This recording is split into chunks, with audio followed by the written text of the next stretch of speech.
శివుడు తప్ప వేరొకటి లేదు జగత్తులో. అంతటా ఆయన నిండి నిబిడీకృతమైపోయి ఉంటాడు. అందుకే సాకారోపాసనగా పరమశివుని యొక్క 8 మూర్తులను 8 దళముల యందు ఆవాహన చేశాడు పర్వతుడు. ఆవాహన చేసి అష్టదళ పద్మాన్ని ఏర్పాటు చేసి ఆ అష్టదళ పద్మ కర్ణిక యందు పరమశివుడు కూర్చుని ఉన్నట్లుగా భావన చేస్తూ అవి మిగిలినవి 8 ఆయన యొక్క రూపాలుగా భావన చేస్తూ విశేషమైనటువంటి తపస్సు చేశాడు. ఎంత ఘోరమైన తపస్సు చేశాడు అంటే శరీరము ప్రకృతిలో దేనికి ఖేద పడుతుందో ఆ ఖేదాన్ని ప్రయత్నపూర్వకంగా అనుభవించాడు. అంటే శరీర భావనని పరమేశ్వరుని యొక్క భావన యందు విస్మరించాడు. అది మహాత్ములకు ఉండేటటువంటి లక్షణం. అలా శరీరము దేనికి ఖేద పడుతుందో ఆ ఖేదాన్ని శరీరము మనస్సు సంపర్కాన్ని విడిచిపెట్టేస్తాయి. ఈ శరీరము ఇంత బాధపడుతోంది అనేటటువంటి స్ఫురణ దేని చేత పోతుంది అంటే మనసు భగవంతుని యందు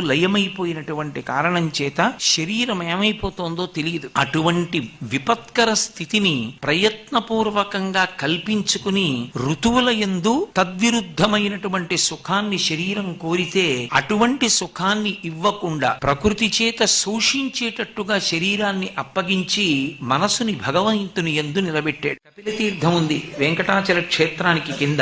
కపిలతీర్థంలోకి కూడా బ్రహ్మాండంలో ఉన్న తీర్థాలన్నీ వస్తాయి. ఎప్పుడొస్తాయి అంటే కార్తీక మాసంలో వచ్చేటటువంటి పర్వదినాలలో మిట్ట మధ్యాహ్నం వేళ కేవలం కొద్దిసేపు ఆ తీర్థములు ఆవహించి కపిల తీర్థంలో ధారగా పడతాయి. అప్పుడు ఎవరు స్నానం చేస్తారో వాళ్ళు బ్రహ్మాండాల్లో ఉన్న తీర్థాలన్నీ స్నానం చేసేసినట్టే. కానీ పర్వతుడు కోరిన కోరిక అది కాదు. ఆయన అడిగింది ఏమిటి అంటే సతతం ఎల్లప్పుడూ ఉండాలి. ఆ తీర్థములు ఏదో ఒక ప్రత్యేకమైనటువంటి నైమిత్తిక తిథి నాడు రావడం కాదు. అన్ని తిథుల యందు రావాలి. అన్ని వేళలా ఉండాలి. పగలు ఉండాలి, రాత్రి ఉండాలి, సంధ్యల యందు ఉండాలి. అన్ని వేళలా మీతో పాటు ఉండాలి. దేవతలందరూ ఉండాలి. అలా నా యొక్క తల మీద మీరు వేయించెయ్యాలని అడిగాడు. శివుడు ఆశ్చర్యపోయాడు. ఎంత గొప్ప కోరిక కోరావయ్యా, ఏమిటి దీని వల్ల నీకు ప్రయోజనం అంటే నాకు కాదు ప్రయోజనం. అనుష్ఠాన బలం లేకపోయినా ఇన్ని పాపాలు చేసిన వాడైనా ఈ క్షేత్రంలోకి అడుగు పెట్టినంత మాత్రం చేత